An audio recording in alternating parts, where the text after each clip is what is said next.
इसकी ऐतिहासिकता जो थी ना वो बेटा संदिग्ध थी, ठीक है, संदिग्ध थी। यह एक कमजोर एवं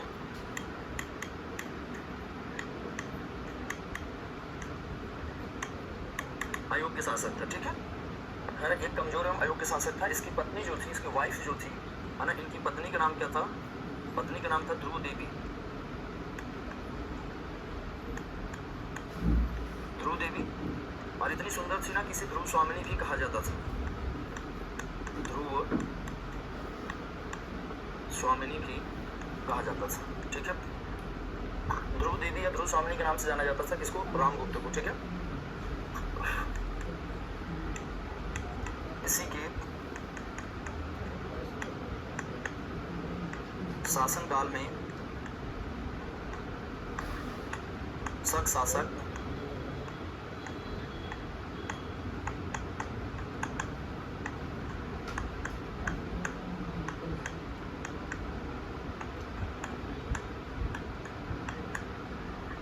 रुद्रसेन तृतीय का आक्रमण हुआ और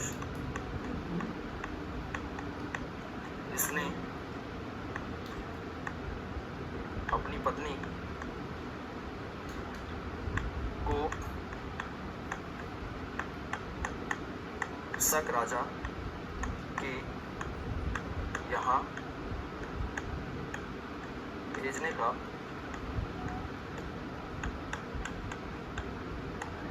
फैसला किया, है ना। शक राजा के यहाँ भेजने का फैसला किया, ठीक है।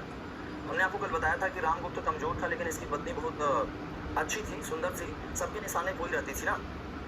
आप ये समझ लीजिए कि रामगुप्त अगर बुझा हुआ ट्यूबलाइट था, फ्यूज ट्यूबलाइट था, इसकी पत्नी एकदम बढ़िया जली हुई व्हाइट ट्यूबलाइट थी ना, कि जहाँ चलता था अपनी पत्नी को साथ में लेकर चलता था और इसकी पत्नी इसका सुरक्षा कवच थी। रामगुप्त कोई देखता ही नहीं था, सारे लोग उसकी पत्नी को ही देखते थे, निशाने वही रहती थी। तो इसके राज्य पे जब भी आक्रमण होता था ना, उसकी पत्नी उसकी सुरक्षा कवच के रूप में काम करती थी। एक बार आके ऐसे दर्शन दे देती थी, सामने वाला एकदम फ्यूज हो जाता था, ठीक है। रामगुप्त सोचता था चलो बहुत बढ़िया है, लेकिन पत्नी तो अपना काम कर रही थी, पत्नी तो अपने पति के प्राणों की रक्षा कर रही थी। लेकिन एक बार जब शक राजा आता है, ये रुद्रसेन तृतीय आता है, माना रुद्रसेन तृतीय ने क्या किया, माना रुद्रसेन तृतीय नाम था, कहीं कहीं रुद्रसेन तृतीय नाम है, ठीक है। यहाँ पे याद रखिएगा जो रुद्रसेन तृतीय है या रुद्रसेन तृतीय है ना, ये क्या करता है, ये जब आक्रमण करता है तो इसने रामगुप्त से कहा कि तुम्हारे पास दो ऑप्शन है, या तो अपनी पत्नी को हमारे हवाले कर दो या तो अपने राज्य को हमारे हवाले कर दो। तो रामगुप्त सोचता है अगर मेरे पास राज्य रहेगा तो ऐसी पत्नी मैं और भी ला सकता हूँ। देखिए क्या सोच रहा है ना। इसने अपनी पत्नी का ही सौदा कर लिया, ठीक है अपनी पत्नी तुमको दे देते हैं, पत्नी की हवा निकल गई, पत्नी भाग गई, है ना, कि रात में भेजेंगे, दिन में भेजेंगे, कि रात में ट्रांसफर मार देंगे तुम्हारे दरबार में, ठीक है। तो ऐसा लग रहा कोई फाइल उइल है कि शेयर इट खोलो शेयर कर देंगे, है ना। अब ये जब पत्नी को भेज, बहुत ज़्यादा सुंदर थी, जो भी देखता था वो सोचता था हमसे शादी कर लेती तो सही रहता। और जब ये खबर मिलती है इसके छोटे भाई जिसका नाम था चंद्रगुप्त द्वितीय, तो चंद्रगुप्त द्वितीय आता है, अपने भाभी जी संपर्क करेगा, कहेगा हमने सुना है कि तुम शक राजा के दरबार में जा रही हो, अगर तुम्हारा जाने का मन हो तो हमें कोई दिक्कत नहीं है, लेकिन अगर तुम चाहो तो हमारे पास एक ऑप्शन है ना, हमारे पास एक ऑप्शन है, अगर तुम न जाना चाहो तो। उसने कहा क्या ऑप्शन है? इसने क्या कहा कि शक जब भेजने का फैसला किया तो चंद्रगुप्त द्वितीय जो था उसने बेटा ध्रुव देवी का रूप धारण करके शक राजा के दरबार में जाता है और उसकी हत्या कर देता है। इस प्रकार शकों का अंत करने वाला जो शासक बनता है चंद्रगुप्त द्वितीय विक्रमादित्य बनता है, ठीक है।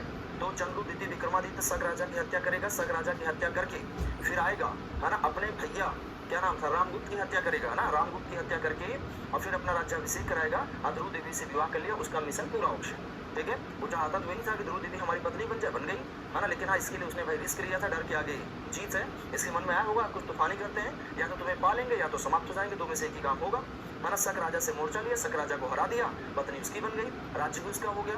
चंद्रगुप्त द्वितीय ये सोचता था कि रामगुप्त इतना कमजोर है जो अपनी पत्नी की रक्षा नहीं कर पा रहा है, तो बोला राज्य की रक्षा क्या करेगा, ऐसे व्यक्ति को राजा बनने का कोई अधिकार नहीं है, इसलिए उसने ऐसा किया था, ठीक है। तो जरा इसके बारे में देखिएगा, शक राजा के दरबार में भेजने का फैसला किया, है ना। तब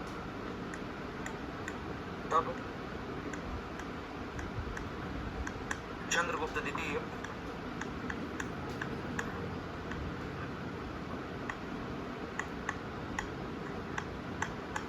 ध्रुव देवी के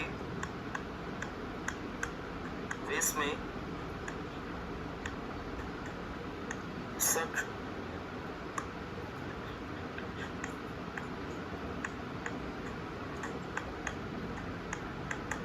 राजा के दरबार में जाकर उसकी हत्या कर देता है और बाद में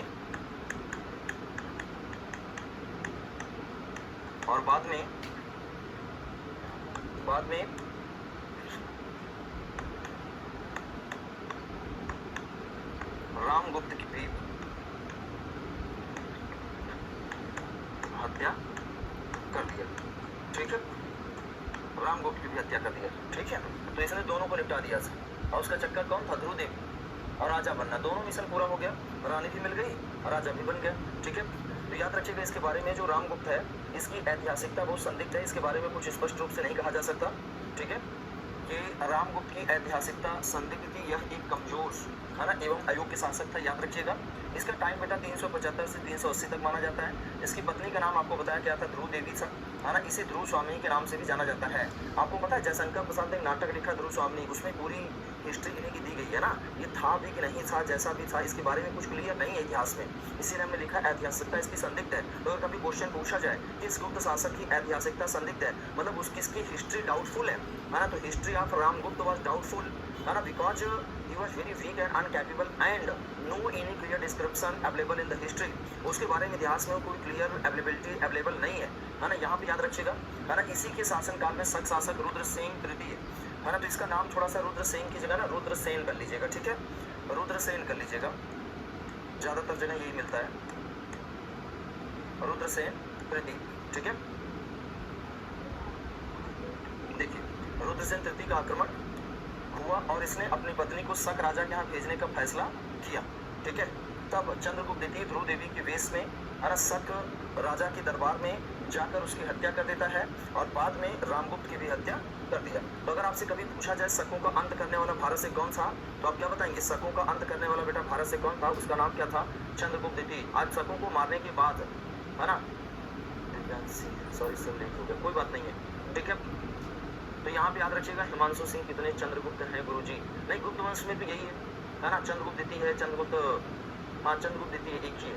ठीक है, चंद्रगुप्त प्रथम था, ये द्वितीय है, बस दो ही है। ठीक है, चलिए, तो यहाँ पे याद रखिए सबके नाम में लगा है ना। इसके बाद देखिए चंद्रगुप्त द्वितीय नाम लगा होगा, कहाँ गया? हाँ चंद्रगुप्त द्वितीय। इसके पहले जो था उसका नाम क्या था? चंद्रगुप्त फर्स्ट। ठीक है, तो इसके आगे चलते हैं। देखिए रामगुप्त के बारे में ज्यादा कुछ है नहीं, है ना। इसके बाद जो चंद्रगुप्त द्वितीय है वो इंपॉर्टेंट है। ठीक है, तो चंद्रगुप्त द्वितीय के बारे में देखते हैं। ठीक है, देखिए, ठीक है, तो चंद्रगुप्त द्वितीय के बारे में देखते हैं। अगला देखिए चंद्रगुप्त द्वितीय हमारे सामने है ना। चंद्रगुप्त द्वितीय के बारे में देखिएगा, ये इंपॉर्टेंट है। ठीक है, चंद्रगुप्त द्वितीय इसका टाइम क्या था बेटा? 319 से 550 तक था। चंद्रगुप्त द्वितीय 375 से 414 तक शासन करेगा। इसकी उपाधि देखिएगा देवगुप्त था, देवराज था, परम भागवत था, है ना, सकारी था। और इसकी उपाधि क्या थी? विक्रमादित्य, है ना। इसकी सबसे इंपॉर्टेंट उपाधि क्या थी? विक्रमादित्य। क्या था बेटा? विक्रमादित्य, है ना, विक्रमादित्य। ठीक है, शकों को मारने के बाद, है ना, शकों को मारने के बाद, शकों को मारने के बाद, तो अगर पूछा जाए शकों को मारने के बाद कौन सी उपाधि धारण किया, तो बेटा कौन सी उपाधि धारण करता? विक्रमादित्य। तो याद रखिएगा विक्रमादित्य कौन सा, आप जान गए हैं, है ना। विक्रमादित्य कौन सा? तो विक्रमादित्य चंद्रगुप्त द्वितीय विक्रमादित्य था जिसने शकों को मारा था। ये रामगुप्त का भाई था। इसका टाइटल याद रखिएगा। अगर पूछा जाए पहली बार परम भागवत की टाइटल होल्ड करने वाला कौन था, तो उसका नाम था चंद्रगुप्त द्वितीय विक्रमादित्य, है ना। इसका टाइटल और क्या था बेटा? देवराज, देवगुप्त। मतलब ये अपने आप को देख रहे हैं भगवान वाली टाइटल ले रहा, देवराज, देवगुप्त, परम भागवत, है ना, विक्रमादित्य, बड़ी बड़ी टाइटल। सकारी, सकारी का मतलब शकों का शत्रु, शकों को मारने वाला था ना, इसलिए इसे सकारी कहा जाता था। किसको? चंद्रगुप्त द्वितीय विक्रमादित्य के। इसके बारे में जो इसके अभिलेख मिले हैं, है ना, उनको देख लीजिएगा। इसके जो अभिलेख मिलते हैं, ठीक है, इसके जो अभिलेख मिलते हैं उनका नाम क्या है?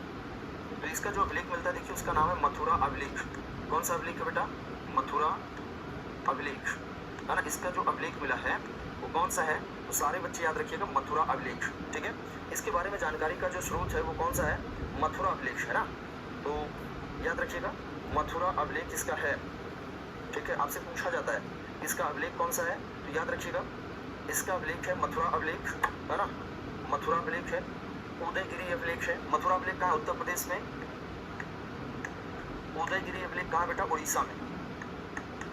उदयगिरी अभिलेख कहाँ है? तो ये कहाँ है आपका? उड़ीसा। ठीक है, इसके बाद इसका जो अगला इंपॉर्टेंट अभिलेख है उसका नाम है मेहरौली का लौह स्तंभ लेख, है ना। मेहरौली का, है ना, मेहरौली, मेहरौली कहाँ पड़ता है? दिल्ली। मेहरौली यानी दिल्ली का, दिल्ली का, है ना, मेहरौली दिल्ली का, मेहरौली लौह स्तंभ लेख, है ना। यहाँ याद रखिएगा मेहरौली लौह स्तंभ लेख। इसकी क्या विशेषता है? इसकी विशेषता ये ना कि आज तक इसमें जंग रहित है, ये आज तक इसमें जंग नहीं लगा ना। ये जो मेहरौली लौह स्तंभ लेख है ये जंग रहित है, जंग रहित जंग रहित मतलब समझते हैं आज तक इसमें जंग नहीं लगा ना। इसकी सबसे बड़ी विशेषता है इसमें जंग नहीं लगा। जंग नहीं लगने का मतलब समझते हैं, ये दिखाता है गुप्तों का आर्ट एंड कल्चर इतना ज्यादा था कि उसमें आज तक जंग नहीं लग पाया ना। सोचिए ऐसा लोहा बनाया है, एक पिलर है बेटा ऐसे खड़ा हुआ है ना, एक पिलर है कुतुब मीनार के पास दिल्ली में ऐसे खड़ा हुआ है, इसके ऊपर ब्लैक कलर का पेंट मारा गया है। लेकिन जान लीजिए जाड़ा गर्मी धूप बरसात सब कुछ बरसात करता है, लेकिन इसके ऊपर कोई प्रभाव नहीं सेहत पे, ना वो डक हुआ है ना उसमें मूर्छा लगा है, जिसको गाँव मूर्छा बोलते हैं वैसे जंग बोलते हैं, इंग्लिश में रस्ट बोलते हैं ना। ना इसमें रस्ट लगा है ना इसकी सेहत पे कोई इफेक्ट पड़ा है, कोई इम्पैक्ट नहीं पड़ा है। ये दिखाता है कि art and culture of Gupta period अपने क्लाइमेक्स पे था। आज तक हम ऐसा कोई लोहा नहीं बना सकती इसमें जंग ना लगे। अगर बना लेना हम लोग अपना घर लोहे का बनाए, कभी खराबी ना हो भाई, लोहा जंग से ही खराब होता है। अब इसमें जाड़ा गर्मी धूप बरसात सब कुछ है फिर भी ये खराब नहीं हो रहा है, तो ये दिखाता है कि जो मतलब चंद्रगुप्त द्वितीय था उसके टाइम पे कितना ज्यादा डेवलपमेंट हुआ था। फिर से देखिएगा चंद्रगुप्त द्वितीय बेटा 300, है ना, इसका टाइम, अच्छा ये गुप्त वंश का टाइम है 319 से 550, चंद्रगुप्त द्वितीय का टाइम 375 से 1414। इसका टाइटल क्या था जरा एक बार कमेंट में लिख दीजिएगा, चंद्रगुप्त द्वितीय का टाइटल लिखिएगा, है ना। सिलेबस का पूरा होगा, सिलेबस अगस्त में पूरा हो जाएगा, ठीक है। चलिए याद रखिएगा 15 अगस्त तक हमारी कोशिश होगी कि पूरा हो जाए। चलिए देखिएगा देवगुप्त, देवराज, परम भागवत, सगारी, विक्रमादित्य की टाइटल रोल करता है। ये सब इसके क्या थे? ये सब इसके बेटा क्या थे? टाइटल थे, है ना। तो याद रखिएगा इसके अभिलेख के बारे में बता दिया, टाइटल के बारे में बता दिया, है ना। अब इसका देखते हैं, इसने जो है 8 प्रकार के सिक्के जारी किए थे, ठीक है। चंद्रगुप्त द्वितीय ने कितने, अगले पेज पे लिखते हैं ना। चलिए चंद्रगुप्त द्वितीय ने 8 प्रकार के स्वर्ण सिक्के, समुद्रगुप्त ने कितने प्रकार किए थे? 6 प्रकार स्वर्ण सिक्का, है ना, स्वर्ण सिक्का जारी किया था।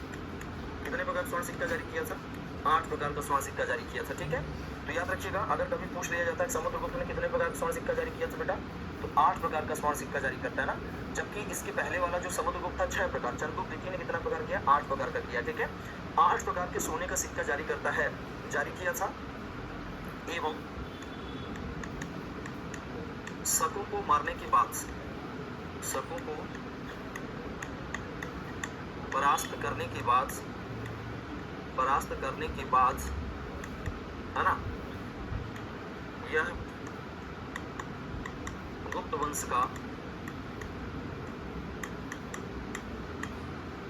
पहला शासक, है ना, पहला शासक था जिसने, पहला शासक था जिसने चांदी का सिक्का जारी किया था। वेरी वेरी इंपॉर्टेंट, चांदी का सिक्का जारी किया। चांदी का सिक्का समझते हैं, रजत सिक्का, है ना, जारी किया था। तो अगर आपसे पूछा जाए कि रजत सिक्का जारी करने वाला, चांदी का सिक्का जारी करने वाला पहला गुप्त शासक कौन है, तो आपको नाम बताना है। सर चांदी का सिक्का जारी करने वाला पहला शासक कौन था? चंद्रगुप्त द्वितीय। सोने का सिक्का 8 प्रकार का किया था ना, चांदी का सिक्का जारी किया था। आपको बताएं बेटा सबसे बढ़िया चांदी का सिक्का भारत में कौन जारी करते हैं? शक। बहुत बढ़िया, सब लोग विक्रमादित्य कर रहे हैं, बहुत बढ़िया, है ना, वेरी गुड। विवेक द्विवेदी, चंद्रगुप्त द्वितीय ने 8 प्रकार सोने का सिक्का जारी किया था, बहुत बढ़िया। अब पहली बार चांदी का सिक्का समुद्रगुप्त ने ही जारी किया था। क्या करता जानते हैं? सबसे बढ़िया चांदी का सिक्का भारत में जारी करते हैं शक, और शकों को मार देगा और उन्हीं शकों के सिक्कों पर ही अपना नाम लिखवा देगा, इसका नाम हो जाएगा, ठीक है। तो याद रखिएगा शकों के सिक्कों पर अपना नाम लिखवा देगा। सर ये BC में है या AD में? अरे नंदन गुप्ता बेटा ये AD में है, ठीक है। आप देखो इनका टाइम नहीं दिख रहे हो, ये टाइम देखो, है ना, 375 से कब 414 तक, 319 से 550। जब पढ़ते क्रम में रहे तो बेटा उसे क्या बोला जाता है? AD बोला जाता है, ठीक है। तो चलिए सर जी आज मेरा बर्थडे है, wish you very very happy birthday, है ना। ईश्वर आपका कल्याण करें, मंगलवार है ना। तो चलिए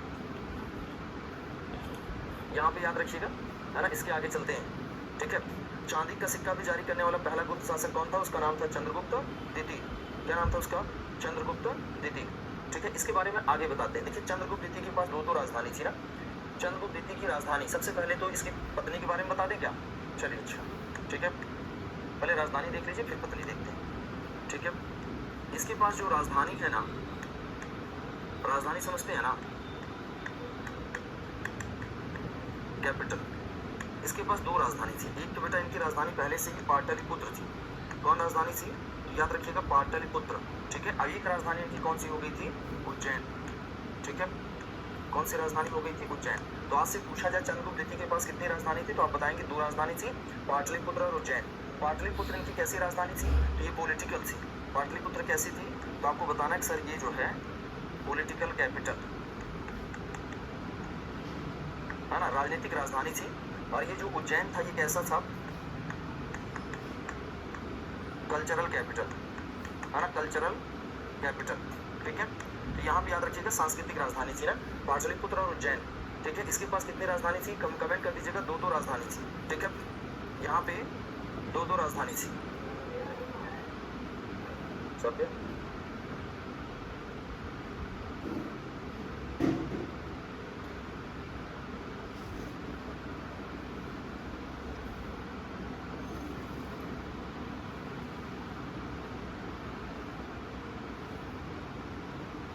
चलिए यहाँ पे आपको बता रहा था बेटा इनके पास दो राजधानी थी, पाटलिपुत्र थी और कौन सा? उज्जैन था, ठीक है। तो अब देखिएगा पाटलिपुत्र और उज्जैन के पास जब दो राजधानी थी तो उज्जैन स्थित इसके दरबार में बेटा नवरत्न निवास करते थे। कौन निवास करते थे? तो सारे बच्चे याद रखेंगे, उज्जैन स्थित इसके दरबार में नवरत्न निवास करते थे। नवरत्नों कितने लोग होंगे? 9, ठीक है। तो याद रखिएगा उज्जैन स्थित दरबार में इसके नवरत्न निवास करते थे, ठीक है। यहाँ पे अब यहाँ ऐसे लिख लीजिएगा, यहाँ नवरत्न निवास करते थे, नवरत्न निवास करते थे। नवरत्नों का मतलब कितने लोग होंगे? 9 निवास करते थे, है ना, नवरत्न निवास करते थे। कौन निवास करते थे बेटा? तो याद रखिएगा नवरत्न निवास करते थे और सभी संस्कृत भाषा के विद्वान थे। ये जो नवरत्न है ये सभी संस्कृत भाषा के क्या थे? सभी संस्कृत भाषा के विद्वान थे, मतलब संस्कृत भाषा के विद्वान तो थे ही, है ना। इसके अलावा जैसे कोई जादूगर है, कोई ज्योतिषी है ना, अलग अलग विद्वान, ये विद्वानों का सम्मान करता था। कौन? चंद्रगुप्त द्वितीय विक्रमादित्य, है ना। चंद्रगुप्त द्वितीय विक्रमादित्य विद्वानों का क्या करता था? सम्मान करता था, ठीक है। चंद्रगुप्त द्वितीय विक्रमादित्य विद्वानों का सम्मान करता था, ठीक है। तो यहाँ पे याद रखिएगा, है ना, चंद्रगुप्त द्वितीय विद्वानों का सम्मान करता था। इसके बाद अगले पेज पे दिखते हैं, देखिए नवरत्नों के नाम क्या है ना, नवरत्नों के नाम देखिएगा, नवरत्न ऑफ चंद्रगुप्त सेकंड, है ना। तो नवरत्न ऑफ चंद्रगुप्त सेकंड। तो यहाँ पे याद रखिएगा जो नवरत्न है इनमें सबसे पहले नंबर पे कौन होंगे बेटा? कालिदास। कौन थे? कालिदास। कालिदास, कालिदास कौन थे? ये हेड ऑफ नवरत्न थे ना, हेड ऑफ नवरत्न। तो अगर पूछा जाए नवरत्नों के हेड कौन थे तो आपको बताना है कौन थे? कालिदास। दूसरे नंबर पे कौन थे बेटा? इनका नाम है वेताल भट्ट। क्या नाम है? वेताल भट्ट, ठीक है। ये जो वेताल भट्ट थे ना, इनके बारे में याद रखिएगा, जो वेताल भट्ट थे ये क्या थे? जादूगर थे। जो वेताल भट्ट थे ये क्या थे? जादूगर, मैजिशियन, है ना। ये क्या थे? जादूगर थे। याद रखिएगा पेपर मैच करने के लिए आता है ना। नंबर 3, है ना। आप लोग क्या लिख रहे हैं? बहुत बढ़िया, है ना। नंबर 3 लिखिएगा खटकरपर, ठीक है। खटकरपर, खटकरपर कौन थे? ये कूटनीतिज्ञ थे। कौन थे? तो याद रखिएगा खटकरपर कौन थे? कूटनीतिज्ञ, कूटनीतिज्ञ। कूटनीतिज्ञ समझते हैं ना, जैसे जो यहाँ की बात वहाँ करे, है ना, बढ़िया बढ़िया राय दे, है ना, उसको कूटनीतिज्ञ। जैसे वो जो आपका दुर्योधन था उसका कूटनीतिज्ञ कौन था? मामा शकुनी था, है ना। इधर अर्जुन का कूटनीतिज्ञ कौन था? एक तरह से भगवान केशव थे, कृष्ण थे, ठीक है। सर आप रिप्लाई नहीं दे रहे हैं, प्लीज बताइए। बौद्ध धर्म पढ़ाया गया है, सालू क्या? सालू सिंह, हाँ भाई, बौद्ध, जैन, वैदिक, 16 महाजनपद, है ना, इंडस वैली सिविलाइजेशन, मौर्यज, है ना, ये सब पढ़ा दिया गया है। आप उसमें जाके देखिए ना एप्लीकेशन पे, सारी क्लास तो पढ़े हुए हैं, ठीक है। सर विक्रम बेताल वाला, ऐसा ही कुछ समझिए, वो तो अलग है, लेकिन ऐसा ही समझ लीजिए, ठीक है। उसके बाद देखिए अगला कौन है बेटा? शंकु। शंकु कौन थे? वास्तुकार थे। वास्तुकार कौन होता जानते हैं? आर्किटेक्ट, ठीक है, वास्तुकार थे, है ना। 5 नंबर पे कौन थे? तो याद रखिएगा 5वें नंबर पे कौन थे? उनका नाम था बेटा धनवंतरी।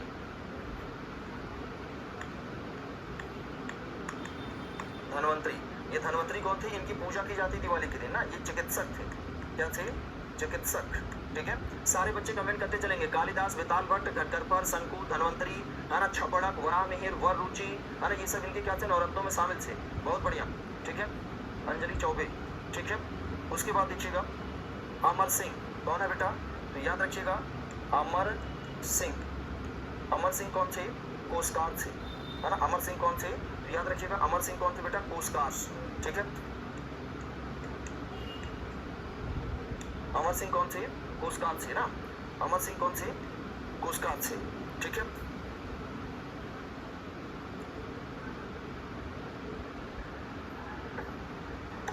अब देखिएगा दो ठो और बचे, छपड़क।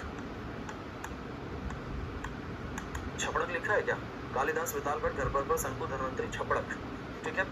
8वें नंबर पे आपको क्या लिखा है, वररुचि, वररुचि, ठीक है। ये सब कैसे थे, ये सब ज्योतिष से संबंधित है। किससे संबंधित है बेटा, ज्योतिष से संबंधित है ना। एक कोई बच रहा है क्या, ये नवरत्नों के नाम आपको याद होने चाहिए, आपसे पूछा जाता है, इस चीज को याद रखिएगा, ठीक है। तो यहाँ पे याद रखिएगा छपड़क है, धनवंतरी है, अमर सिंह है, ठीक है। तो एक नाम आपके पास और है, वराहमिहिर है। कौन है, वराहमिहिर। एक बार बोर्ड की तरफ देखिएगा, इसको याद कर लीजिएगा ना, मैं आपके सामने बोल रहा हूँ। देखिए कालिदास के नवरत्नों में कौन है, एक तो कालिदास है, मतलब चंद्रगुप्त के नवरत्नों में कौन है, कालिदास है, अमर सिंह है, धनवंतरी है, छपड़क है, घटकरपर है, बेताल भट्ट है, वराहमिहिर है, वररुचि है, शंकु है। कितने लोग हैं बेटा, 9। फिर से बोल रहे हैं, कालिदास है, अमर सिंह है, धनवंतरी है, छपड़क है, घटकरपर है, बेताल भट्ट है, वराहमिहिर है, वररुचि है, और कौन है, शंकु है। कितने हैं नवरत्नों में, 9। और ये सब कहाँ निवास करते थे बेटा, उज्जैन में, है ना। कालिदास तो नवरत्नों के हेड हुआ करते थे। आप सोचिए, अगर नवरत्न 2 लोगों को याद रखने इतिहास में, यही कभी आगे पढ़ेंगे अकबर का, यहाँ पे पढ़ रहा है चंद्रगुप्त द्वितीय विक्रमादित्य का। सभी लोग कमेंट कर दें, निशु यादव, है ना। कालिदास, बेताल भट्ट, है ना, घटकरपर, शंकु, धनवंतरी, अमर सिंह, छपड़क, वराहमिहिर, वररुचि। बहुत बढ़िया। इसको याद करने का तरीका देखिएगा ना, क्या याद है, कालिदास आपको पहले से याद है, बेताल भट्ट याद रखिए कितना इंटरेस्टिंग नाम है, घटकरपर, है ना। शंकु, शंकु तो एक हम लोग स्टोरी पढ़े थे इंग्लिश में जब इंटरमीडिएट में पढ़ते थे, है ना। शंकु और गोल्डन स्टोलियन, वहाँ सोने की घड़ी चुराता है साहब की मेज पर से, फिर ले जाकर उसे वापस कर देता है। तो ऐसे याद रखिएगा ना, शंकु यहाँ भी है ना। धनवंतरी जानते हैं, इनकी पूजा की जाती है, ये चिकित्सक थे, है ना। जो इनकी पूजा करता है वो रोग दोष से मुक्त हो जाता है। अमर सिंह बहुत बड़े विद्वान थे, पुरस्कार हुआ करते थे, है ना। छपड़क और वराहमिहिर, छपड़क और वररुचि, ये लोग कौन थे, ज्योतिष थे, है ना। वराहमिहिर जो है, ये जो वराहमिहिर है, याद रखिएगा ये खगोल शास्त्री थे। जो वराहमिहिर थे, इनके बारे में ये कौन है, तो याद रखिएगा खगोल शास्त्री। कौन है बेटा, खगोल शास्त्री। आई होप कि आपको याद हो गया होगा। यहाँ पे याद रखिएगा, देखिए वर रुचि, वर है और रुचि, है ना, दोनों मिल गए तो क्या बन गया, वर रुचि, वराहमिहिर। अभी इनके नाम भी हमने आपको बताया था, राइटर भी बताए थे, ज्यादातर बता दिए हैं। फिर से मैं आपको बता रहा हूँ, ये सारे नवरत्न कहाँ रहते थे, उज्जैन। बेटा ये उज्जैन पहले शकों की राजधानी हुआ करती थी, बाद में शकों को मार के चंद्रगुप्त द्वितीय ने अपना राजधानी बना लिया था, ठीक है। तो यहाँ पे हमने इनके नवरत्नों के बारे में बता दिया है। अगले पेज पे चलेंगे और आपको बताएंगे चंद्रगुप्त द्वितीय के बारे में, इसके परिवार के बारे में ना। हम लोग पढ़ रहे थे चंद्रगुप्त द्वितीय, क्या पढ़ रहे हैं, चंद्रगुप्त द्वितीय पढ़ रहे हैं ना। देखिएगा फटाफट बताते हैं ना इसके बारे में। चंद्रगुप्त द्वितीय का टाइम हमने लिखा था 380 से लेके 414 तक। ऐसे बार बार लिखेंगे ना तो आपको याद हो जाएगा, ठीक है। इसके पास देखिए, इसकी जो वाइफ्स है ना, इसके पास जो पत्नी है, इसके पास एक पत्नी नहीं, कितनी पत्नी है, 2 पत्नी है ना। एक पत्नी पहले से थी बेटा, जिसका नाम था कुबेर नागा। अब देख रहे नाम है ऐसा, जब ऐसी पत्नी रहेगी दूसरी पत्नी लाए गए, है ना, कुबेर नागा। और एक पत्नी का नाम है बेटा ध्रुव देवी, जो अपनी भाभी से किया था, है ना, ध्रुव देवी। कुबेर नागा से एक लड़की पैदा होगी, एक पुत्री पैदा हुआ था, हुई थी पुत्री, जिसका नाम था प्रभावती गुप्ता। क्या नाम था, तो सारे बच्चे याद रखेंगे, इसका नाम क्या था, प्रभावती गुप्ता, है ना।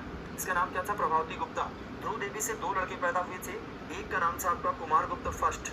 क्या नाम था, कुमार गुप्त फर्स्ट, है ना। सारी पत्नियों का नाम आपको बताया है। चंद्रगुप्त प्रथम की पत्नी का नाम क्या था, कुमार देवी, है ना। समुद्रगुप्त की पत्नी का क्या नाम था, दत्ता देवी। इनकी पत्नी कौन कौन है, कुबेर नागा है, ध्रुव देवी है। पेपर में आता है ना। इनकी पत्नियां इंपॉर्टेंट है, याद रखिएगा, सबकी पत्नी इंपॉर्टेंट है ना। ये कुमार गुप्त प्रथम है। कुमार गुप्त प्रथम के बाद अगला जो बनेगा उसका नाम था बेटा गोविंद गुप्त। क्या नाम था इसका, तो आपको याद रखना है कि सर इसका नाम क्या था, गोविंद गुप्त, ठीक है। तो याद रखिएगा कुमार गुप्त प्रथम और गोविंद गुप्त, इसके 2 बच्चे थे। ये जो प्रभावती गुप्ता है, इसका शादी विवाह करके इसको भेज दीजिए ना, तो आप खाली हो जाएंगे, ऐसा माना जाता था पहले, है ना। बाकी आप जान ही रहे। तो यहाँ पे याद रखिएगा, हम लिख देते हैं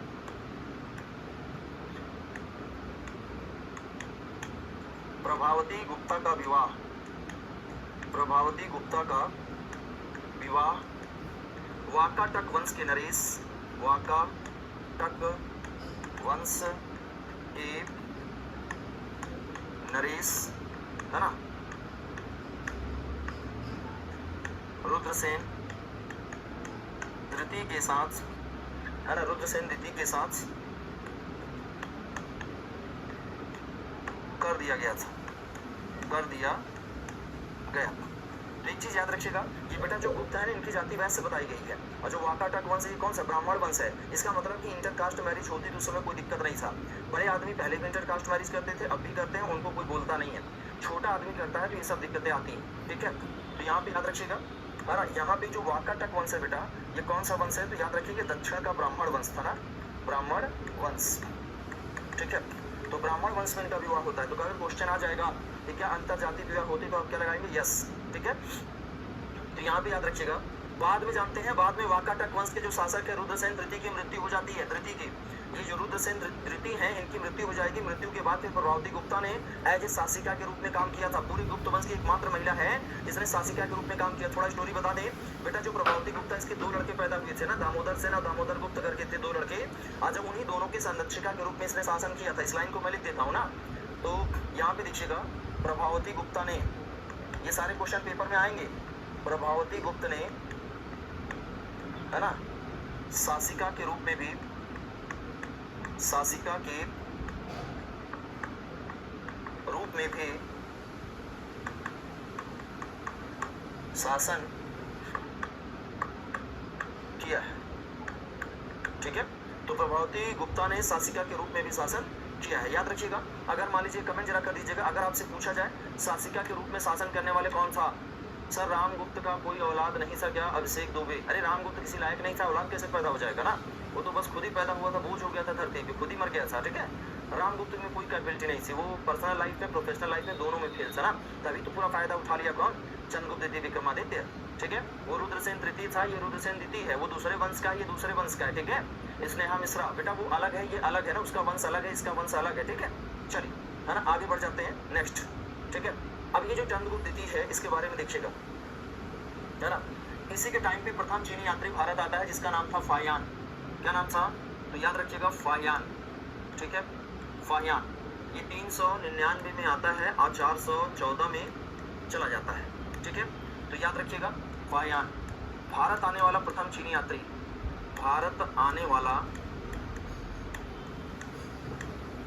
प्रथम चीनी यात्री, भारत आने वाला प्रथम चीनी यात्री था ना ये भारत आने वाला, याद रखिएगा, भारत आने वाला प्रथम चीनी यात्री था। किसके टाइम आता है जरा कमेंट करिएगा। तो फायान किसके टाइम आता है, चंद्रगुप्त द्वितीय के टाइम पे आता है, ठीक है। तो याद रखिएगा। Sir background voice problem, background voice जा रही है क्या, आवाज सही नहीं जा रही क्या, एक बार जरा बता दीजिएगा, आवाज मेरी सही नहीं जा रही है क्या, कुछ लोग कमेंट कर रहे हैं, एक बार क्लियर करिएगा, है ना, आप मुझे सुन पा रहे हैं सही। ये मयंक लिख रहे हैं कि यहाँ से तो आवाज सही जा रही है, ये मयंक तिवारी, तुम अपना एक बार फोन बंद करके बेटा दोबारा से उसको जो है चालू करो, ठीक है।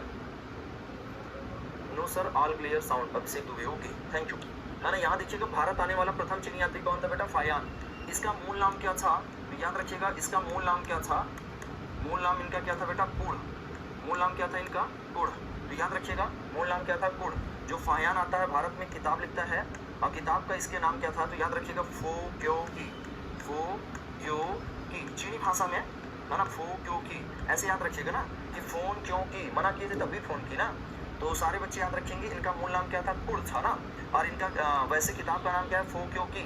ये जल मार्ग से आता है, सॉरी स्थल मार्ग से भारत आता है, जल मार्ग से जाता है, स्थल मार्ग से भारत आया था, भारत आया था, एवं जल मार्ग से वापस गया था, जल मार्ग से वापस गया था, स्थल मार्ग से भारत आया था, जल मार्ग से वापस चला गया था चाइना। तो अगर पूछा जाए फायान किसके टाइम आया था, तो आप बता देंगे फायान किसके टाइम आता है, तो फायान, हाँ सही है। सब बच्चों को धन्यवाद बताने के लिए। किसी किसी का फ़ोन गड़बड़ होता है तो वो सीधा हमें को बोल देते हैं ना कि नहीं सही है, फ़ोन क्योंकि, याद रखिएगा, याद करने का तरीका बताएं, फ़ोन क्योंकि, है ना, तो आपको याद रहेगा। फ़ोन क्योंकि जानते हैं ये लोग भारत को चीनी भाषा में क्या बोलते हैं, भारत को चीनी भाषा में बोलते हैं यान्तु चुवान्तु, है ना, चीनी भाषा सीख लीजिए। भारत का नाम क्या है, इयांतु और चुआंतु, तो इयांतु चुआंतु के नाम से फेमस था, ठीक है, यहाँ पे याद रखिएगा, इयांतु और चुआंतु, ठीक है। तो यहाँ पे आगे देख लीजिएगा, मैं देख रहा था, आपके कमेंट देख रहा था, तो यहाँ पे सारे बच्चे एक बार फिर से देख लेंगे चंद्रगुप्त द्वितीय के बारे में, ये इंपॉर्टेंट रूल है, इसके बाद जल्दी जल्दी हम लोग पढ़ लेंगे ना। चंद्रगुप्त द्वितीय का टाइम 375 से 414 तक था। देवगुप्त, देवराज, परम भागवत, सकारी, बार बार याद करवाना, इसी में गलती कर दोगे ना। सकारी, विक्रमादित्य शकों को मारने के बाद, इसका अभिलेख कौन सा है, मथुरा अभिलेख है, उदयगिरी अभिलेख है, और मेहरौली दिल्ली का लौह स्तंभ अभिलेख है ना। मेहरौली दिल्ली के लौह स्तंभ की विशेषता है कि आज तक इसमें जंग नहीं लगा। ये कहाँ पड़ता है, दिल्ली में कुतुब मीनार के परिसर में अवेलेबल है। इसके बाद देखिएगा बेटा, चंद्रगुप्त द्वितीय ने 8 प्रकार के सोने के सिक्के जारी किए थे। शकों को परास्त करने के बाद यह गुप्त वंश का पहला शासक था जिसने चांदी का सिक्का जारी किया था। ये भी अपने आप में बड़ी बात है, ठीक है। इसके बाद दो राजधानी थी, पाटलिपुत्र और उज्जैन। पाटलिपुत्र से इनका पॉलिटिकल काम होता था, उज्जैन से इनका कैसा काम होता था, तो याद रखिएगा, उज्जैन से इनका जो है सांस्कृतिक काम होता था, ठीक है। और सांस्कृतिक काम में आपके सामने दिखाई पड़ रहे हैं, कौन है, कालिदास है, बेताल भट्ट है, घटदर्पर है, शंकु है, धन्वंतरी है, अमर सिंह है ना, छपड़क है, वराहमिहिर है, वररुचि है ना, वररुचि और वराहमिहिर। याद रखिएगा, इनके बारे में ये पूछा जाएगा, कोई नया नाम आपसे जोड़ देगा, पूछेगा नवरत्नों में कौन शामिल नहीं था। बेटा आर्यभट्ट गुप्त काल के थे, लेकिन ध्यान रखना आर्यभट्ट नवरत्नों में इंक्लूड नहीं किए जाते थे ना, okay. Aryabhata also in Gupta age but he was not included in Navratna. Aryabhata Gupta काल में थे लेकिन वो नवरत्नों में शामिल नहीं थे। इस चीज को एकदम दिमाग में बिठा लीजिएगा, ऑप्शन में यही आएगा, यही गलत हो जाएगा, ठीक है। वॉइस सही है, बहुत बढ़िया है ना, कुछ लोग का फोन गड़बड़ होगा, ठीक है। आपको बताया इनके पास दो पत्नियां थी। कुबेर नागा से एक लड़की पैदा होती है, पुत्री, जिसका नाम होता है प्रभावती गुप्ता, ठीक है। ध्रुव देवी से कौन पैदा होता है, कुमारगुप्त प्रथम पैदा होता है, गोविंद गुप्त पैदा। देखिए भगवान कितना बढ़िया बच्चा पैदा इनको दिए थे ना। प्रभावती गुप्ता का शादी कर देके चली जाएगी, 2 लड़के हैं, ये बड़ा लड़का होगा, ये शासक बन जाएगा, और ये गोविंद गुप्त राज्यपाल बन जाएगा, ठीक है। तो यहाँ पे याद रखिएगा, प्रभावती गुप्ता का विवाह वाकाटक वंश के नरेश रुद्रसेन द्वितीय के साथ कर दिया गया। वाकाटक वंश एक ब्राह्मण वंश था। गुप्त काल में वैश्य और ब्राह्मण का विवाह होता था। प्रभावती गुप्त ने शासिका के रूप में भी शासन किया है, आपसे पूछा जाता है, ठीक है। यहाँ पे याद रखिएगा, फायान जो था 399 से 414 तक था। चंद्रगुप्त द्वितीय का टाइम, अच्छा, चंद्रगुप्त द्वितीय का टाइम थोड़ा सही कर लीजिएगा बेटा, है ना। ये 375 नहीं, इसको क्या कर लीजिएगा, 380। अच्छा, तभी आप लोग लिख रहे हैं, ठीक है। चलिए, अब ठीक है ना, सारे बच्चे देख लेंगे, हमने सही कर दिया है। हाँ सही है बेटा, सही है, हमने ध्यान नहीं दिया था, अब सही है, ठीक है। चलिए, चंद्रगुप्त द्वितीय के बाद जो अगला शासक बनता है उसका नाम क्या था बेटा, उसका नाम था कुमारगुप्त फर्स्ट। क्या नाम था, तो अगला शासक जो बनेगा उसका नाम क्या था, कुमारगुप्त फर्स्ट, है ना। इसके बारे में देखिएगा, कुमार गुप्त प्रथम, क्या नाम था इनका, कुमारगुप्त प्रथम, ठीक है। कुमारगुप्त प्रथम के बारे में देखिएगा, इनका टाइम था 414 से 455 तक, ठीक है बच्चों, है ना। 414 से लेकर 455 तक time period of Kumaragupta. Kumaragupta के बारे में आप जानते हैं। सबसे पहले कुमारगुप्त के बारे में आप देखेंगे, कुमारगुप्त के पिता कौन है, तो दुनिया जानती है इनके फादर कौन है। कुमारगुप्त के पिता कौन है, चंद्रगुप्त द्वितीय। कौन सा बेटा, चंद्रगुप्त तृतीय था, है ना, चंद्रगुप्त तृतीय, ठीक है। इनकी माता कौन है, तो माता को आप जानते हैं, ध्रुव देवी या ध्रुव स्वामिनी। कौन सा, ध्रुव देवी या ध्रुव स्वामिनी, है ना, ध्रुव देवी या ध्रुव स्वामिनी, ठीक है। यहाँ पे याद रखिएगा।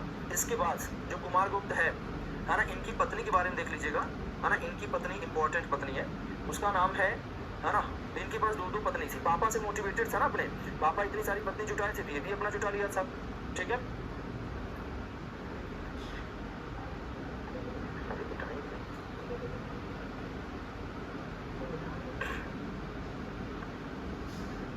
देखिए, कुमारगुप्त जो है, इसकी पत्नी का नाम, इसके पास 2 पत्नी है ना, एक का नाम है अनंत देवी। क्या नाम है, अनंत देवी, अनंत देवी, और एक का नाम क्या बेटा, देवकी, है ना। अनंत देवी और क्या नाम है, देवकी। याद रखिएगा, इनकी पत्नी का नाम अनंत देवी है और क्या है, देवकी है।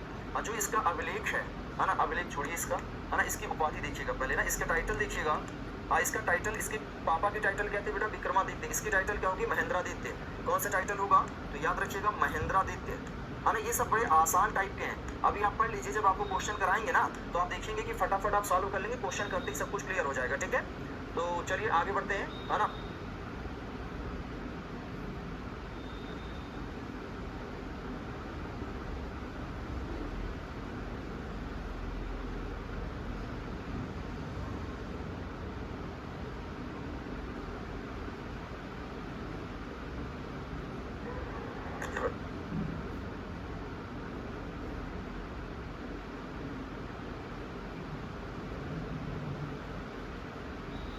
हाँ, तो बेटा इसकी पत्नी का नाम जान गए अनंत देवी, और क्या था देव की टाइटल क्या थी महेंद्रादित्य कुमारगुप्त। देखिए सबसे ज्यादा प्रकार के अभिलेख हम सिक्के किसी के देखने को मिलते हैं ना, सबसे ज्यादा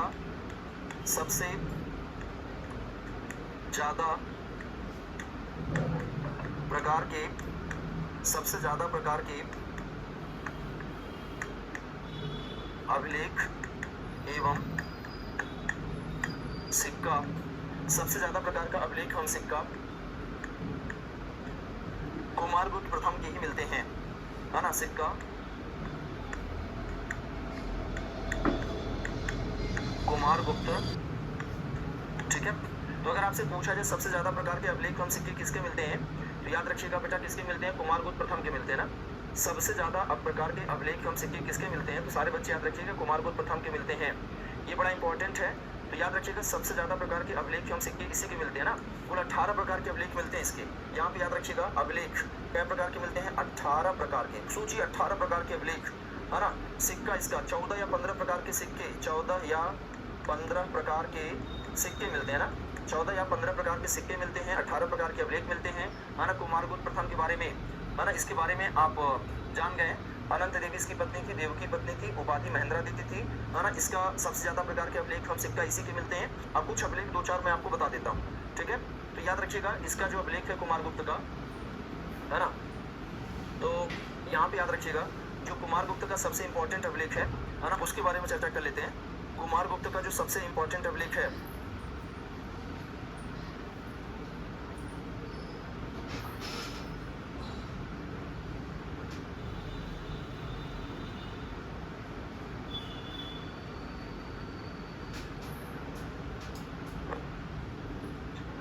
ये बताइए यहाँ तक तो क्लियर हो गया होगा ना, यहाँ तक तो समझ में आ गया होगा, ठीक है। मैं आपके कमेंट देख रहा हूँ, है ना। आज इसका कंप्लीट नहीं हो पा रहा बेटा, साथ साथ पढ़ेंगे तब तो कंप्लीट होगा, है ना। आपको मेहनत करने की जरूरत है। एक बार क्लास पेंडिंग हो गई, जो लाइव क्लास नहीं करते हैं, आपको बता दें जो लाइव क्लास नहीं करते उनकी क्लास कभी पूरी नहीं होती है ना। वो चाहे जितना पढ़ लें वो छूट ही जाएगा, है ना, क्योंकि इतना ज़्यादा क्लासेस हो जाती है ना। एक दिन का छूट गया तो समझ लो फिर वो छूटा ही रहेगा, फिर 1 दिन 2 दिन, फिर ऐसे करते करते 5-6 दिन का छूट जाता है, पढ़ाई से इंटरेस्ट खत्म हो जाता है, ठीक है। जब एडमिशन लेते हैं तो आप देखिए धुआंधार लोग रहते हैं, लास्ट आते आते बच्चे कम क्यों हो जाते हैं, बस वही बचते हैं क्लास में जो पढ़ने वाले होते हैं, बाकी सबकी क्लास पेंडिंग हो जाती है, फिर वो उब जाते हैं, उबने के बाद फिर वो छोड़ देते हैं, ठीक है। तो यहाँ पे याद रखिएगा इसका जो है कुमारगुप्त प्रथम का जो अभिलेख है, इंपॉर्टेंट अभिलेख है, अभिलेख वो कौन सा है,